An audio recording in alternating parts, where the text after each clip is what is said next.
Hey everybody, welcome back. Tonight's video is going to be a follow-up on the video I started yesterday on leadership. Something that I mentioned, the topic of leadership is so popular these days. It's so widely researched, and it's also in such demand across so many categories, whether it be business or sports or research or science or education. Every particular industry or category has their different aspects or categories pertaining to leadership. But if you just think about who are the people that you consider leaders in the 21st century as far as changes and challenges that they may have to adapt to. Just a few names that come to my mind: Warren Buffett or Bill Gates, Jeff Bezos, to name a few in the business world. In the sports category, Mike Krzyzewski, Coach K, Pat Summitt, very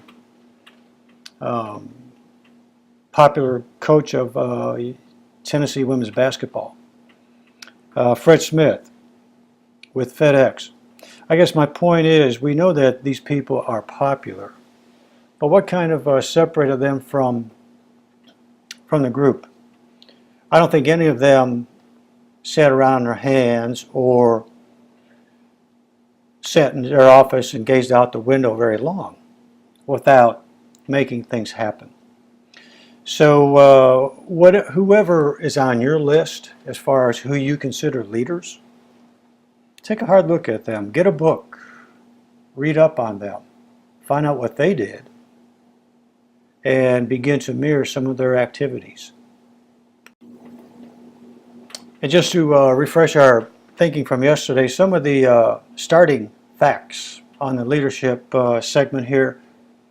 I did a search on leadership on Google and came up with 484 million results, and then I drilled down a little deeper, leadership in the 21st century, and got 85 million, and then took it even a longer search in the 21st century in Atlanta, Georgia, and narrowed down to 691 people looking for leadership information based in the Atlanta area. And those are the important people to think about. When I say they're the important people to think about, it's not because they're in the Atlanta, Georgia area, but really because these are people that are ready to do something to move forward on gaining some knowledge on leadership. But being a leader today is a lot different than it was 5 or 10 years ago, and because today's pace is a lot faster, it's more demanding, but also it involves working with many teams across different time zones, different countries. Leading and managing has moved well beyond years ago where we just used to manage people in one location, so to speak, to get the job done. So while the number of different leadership styles are out there today, there are common traits that can be identified with just about anyone that we consider being a very good leader.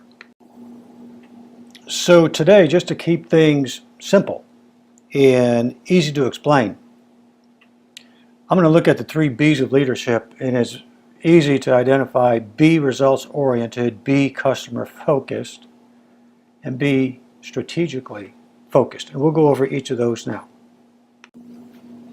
So when we talk about being results oriented as a leader, what are we talking about here? Folks, let's just lay it right on the line. As a leader, at the end, you're the one that's responsible for the results, period. It's not about effort. What really counts is what gets accomplished. Leaders spend their energy most effectively on activities that are going to achieve the greatest results for the group. Now, action is good as long as it is directed at the right activities. So be a busy leader. Be a busy leader that gets results. And our second B is you have to be customer focused as a leader. As the saying goes, if you don't know where you're going, the chances are pretty good you're never going to get there. So to get results, you have to know who your customers are, what makes up that group, what makes them tick, what do they like, what don't they like. You have to know your customers to be able to generate results. And if you don't know who your customers are, and I'm not talking about individually, as a group, who you're marketing to, you need to stop. You need to find out. Find out what makes up your customer base. Find out what makes up your prospect base. Know what they need and they want. For some of us, you got to get out. You got to get outside the office, get away from the four walls every other day. Go out and see people. Ask them. Then you have to read and listen to what they're telling you. And how do you find out what they're telling you? Easy. Customer surveys. Follow up on a call, a sale, a post-sale call. And most importantly, when you get a return, find out why. You're going to know who your customers are. And finally, our third B, you have to be strategically focused.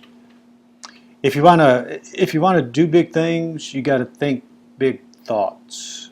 And to do that, you have to have a defined strategic plan, whether it be something that you take a look at every 6 months or every year. You have to have a strategic plan, a long-range plan, and how you're going to get there.